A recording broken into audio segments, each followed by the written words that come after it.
결국 중요한 거는 시세 차익인 것 같아요. 상가는. 통틀어서 뭐 현장 보고 또 이제 온라인으로 조사할 수 있는 것들도 조사해가지고 같이 하는 게 이제 복귀 임장이다라고 생각하시면 한번 임대 알아보려고 연락드렸거든요. 올라오신다.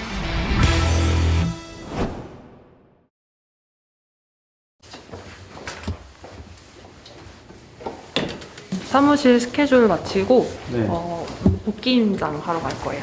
복귀 임장이 어떤 거예요? 복귀 임장이라는 게 이제 과거에 뭐 예를 들어 뭐 경매나 공매 같은 그런 이제 실제적으로 낙찰됐던 물건들 있잖아요. 네. 그런 물건들의 사례를 한 뭐 6개월에서 1년 정도 지난 다음에 어떻게 바뀌었는지 네. 그래서 주로 저는 이제 상가로 복귀 임장을 많이 하거든요. 이제 매각된 지 1년 정도 지난 그런 물건들 위주로 한번 보러 갈 거예요. 근처에 이제 청라 신도시가 있어서 예전에 한 번 임장을 갔던 적이 있었는데 공실이 좀 많이 있어가지고 아 여기는 좀 쉽지 않겠다 네. 생각이 들었던 상가 중에 하나였거든요. 보통 뭐 상가 공실에 대해서 위험하다 생각하고 근데 또 투자를 많이 못 하시는 경우도 있는데 그러니까 이런 것들을 복귀 임장을 통해서 우리가 이제 미리 공부를 하고 실전 물건을 보시고 하다 보면은 판단력이 자연스럽게 생겨요. 저도 종잣돈을 이제 모으기 시작하고 이제 투자를 하다 보면은 돈이 있을 때보다 없을 때가 되게 많거든요. 그때마다 복귀 임장을 좀 많이 했었어요. 복귀 임장은 뭐 돈이 없어도 충분히 할 수 있는 임장 활동이다 보니까 돈이 이제 없을 때 손을 놓잖아요. 그러면 계속 놓게 돼요. 그런 것들을 꾸준하게 잘 할 수 있는 사람들이 보면은 나중에 오면 다 성공하시더라고요. 이 복귀 임장 하는 것도 사람마다 스타일이 다 다른데 저 같은 경우에는 특히 이제 이렇게 물건이 여러 개가 나온 경우에는 이제 꼭대기층부터 한 층씩 이렇게 내려가서 보거든요. 왜냐면은 이 건물 같은 경우에 경매로 계속 나왔던 곳이기 때문에 앞으로도 또 나올 수가 있어요. 자, 이제 이런 데도 보면은 그냥 지나치지 않고 항상 이제 전화를 해보는 습관이 되게 중요하거든요. 이런 물건들도 이제 계속 임대가 안 나가면은 여기 관리비도 되게 비쌀 거거든요. 그래서 이제 조만간 이제 경매로 나올 수가 있는 거죠. 전화할 때도 그냥 전화하기보다는 업종을 미리 생각해 놓고 전화하는 게 좋거든요. 건물에 제가 사진을 일부러 찍은 이유가 있거든요. 이제 같은 동종 업종은 못 들어오는 상가 규약 같은 게 아마 있을 거예요. 그러니까 소호사무실이 들어와 있으니까 이 건물에는 더 이상 소호사무실이 못 들어온다거나 겹치는 업종을 잘못 얘기해버리면은 그 업종 안 돼요 하고 임대료 시세를 정확하게 못 물어볼 수도 있어요. 그래서 미리 보고 하는 게 좋은데 스터디 카페가 없네. 스터디 카페로 한번 컨셉을 잡고 전화를 해보겠습니다.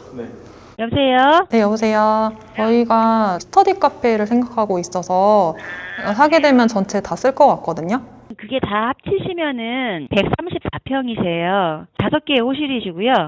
10만 원이에요. 엘리베이터 내려가지고 바로 앞에 있잖아요. 여기는 임대료가 얼마예요? 70평 좀 안 되게 나오거든요. 뭐 이런 식으로 좀 끌어들이는 건데 임대 이게 뭐 통으로 쓴다 그러면은 뭐 협상은 잘 해보면 되긴 하겠네요. 전체적인 임대 평수나 이런 게 이제 어떤지 한번 물어보려고 전화했었는데 생각보다 그래도 자세하게 한참 얘기해 주셨잖아요. 생각보다 임대료가 비싼 것 같은데요? 네, 맞아요. 이런 신도시 특히 이런 곳들은 임대료가 싸진 않아요. 네. 그때 경매 당시 진행됐던 사진 찍은 건데 뭐 그대로죠. 그러니까 천에 이제 120 이렇게 이제 들어와 있거든요. 지금 재계약을 한 걸로 확인을 했고요. 이따가 등기부 등본 떼보고 해야 되겠지만 이제 대출을 얼마 받았는지 계산해보고 재계약을 했다 하더라도 금액을 올리거나 아니면 내려서 재계약을 했을 수도 있거든요. 그것도 이따 부동산 가서 한번 물어보겠습니다. 여기는 이제 공실이 나와 있네요. 그럼 위에 이거랑 똑같은 평수일 거 아니에요? 네네. 그래서 같이 전화해서 물어보면은 대략적인 그런 시세를 파악하는 데 도움이 되죠. 여기가 안 좋은 점이 기둥이 많아요. 열리진 않네. 운 좋게 또 이렇게 하다 보면은 열려요. 여기 열린다. 원래는 들어가면 안 되지만 문이 열려 있기 때문에 살짝. 그러니까 이런 이제 기둥 같은 게 이렇게 있잖아요. 또 저기도 기둥이 있어요. 기둥이 엄청 많아요. 여기 대부분 보면은 한 호스만 쓰시진 않고 기본 2개, 3개씩은 많이 터서 또 쓰시는 것 같아요. 여기는 공실이 오자마자 바로 있네요. 여기 지금 경매로 나왔던 호실이 307호거든요. 부동산 자리가 그러니까 그 당시에는 이제 공실이라고 나와 있었는데 네. 예, 지금 이제 임차가 맞춰졌거든요. 부동산이 3층에 있기가 쉽지 않은데. 그쵸. 사무실을 보면은 뭐 비어있지는 않거든요. 사용을 하고 있는 상태인데 일단 여기 한번 전화해서 물어보면 좋을 것 같아요. 여기 평수가 전용 38평 돼 있어서 괜찮은 것 같아서 한번 임대 알아보려고 예, 연락드렸거든요. 올라오신대.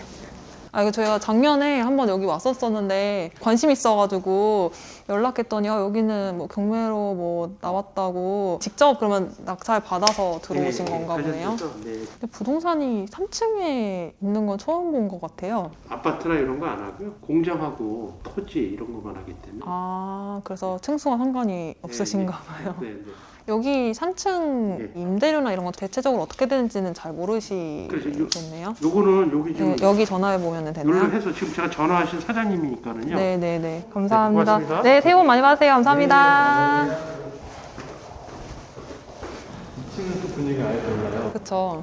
공식점도 카페도 네. 있고. 네. 보면은 고층으로 올라갈수록 학원이라던가 그러니까 공유 오피스도 있었고 2층 보니까 이렇게 대형 피트니스 센터도 있고 사진만 한번 찍고 내려갈게요.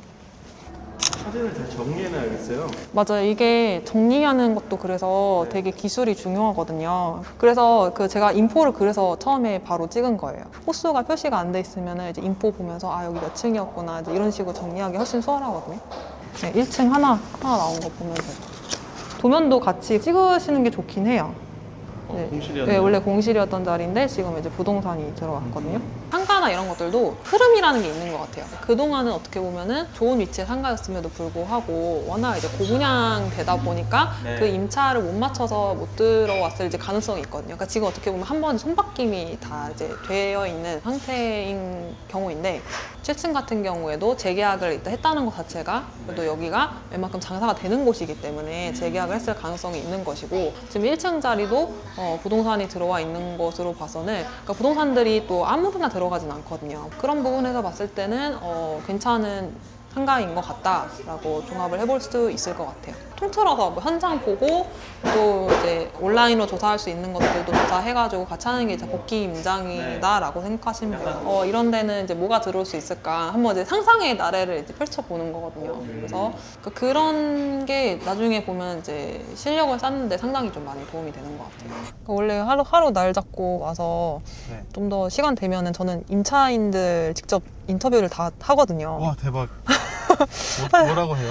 다른 업종 차릴 것처럼 얘기해서 여기 뭐 상가 상권 분위기는 어떤지 이런 것도 얘기 한번 들어보고 그럴 때는 이제 빈손으로 가지 않고 저는 항상 이제 따뜻한 음료수 같은 거 선생님도 상가 가지고 계시죠? 네. 한 2개 정도. 그러니까 상가 같은 경우에는 좋은 게 월세 이런 것도 그렇고 네. 기본적으로 이제 시세 차익을 항상 보고 들어가거든요. 상가에서 시세 차익이요? 대부분 사람들이 착각하시는 게 네. 상가는 이제 수익형 부동산이니까 네네. 월세 나오는 거를 중요하게 생각을 하시는데 시세 차익이에요. 예를 들어 내가 상가를 5억에 이제 매입을 했어요. 그래서 네. 월세 잘 받다가 나중에 팔려고 봤는데 예를 들어서 상가의 가치가 알고 보니 4억이었던 거죠. 네. 그러면은 월세 그동안 열심히 한 달에 뭐 해봤자 뭐 얼마나 되겠어요. 뭐 은행이자 떼고 못 그쵸? 떼고 하면은 네네네. 앞으로는 버는 것 같지만 나중에 매매할 때 이제 크게 손해를 보고 매도하는 케이스도 있기 때문에 결국 중요한 거는 시세 차익인 것 같아요. 상가는.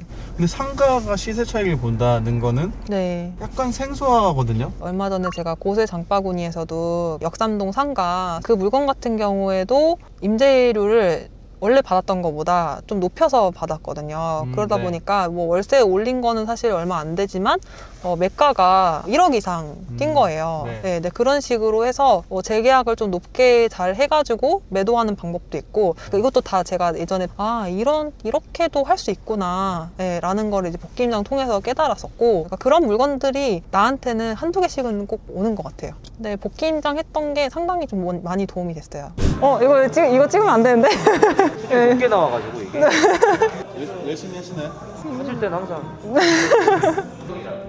저도 최근에 다양한 새로운 일들을 시도하면서 때로는 두려운 마음이 들 때도 있어요. 그래도 막상 직접 부딪히고 겪어보면 생각보다 별것 아닌 일들이 대부분이더라고요. 그래도 실행하면서 시행착오를 극복해 나가는 것이 결과적으로는 더 좋았던 경우가 많았습니다. 성공적인 첫 발을 내딛는 여러분들을 언제나 응원하겠습니다.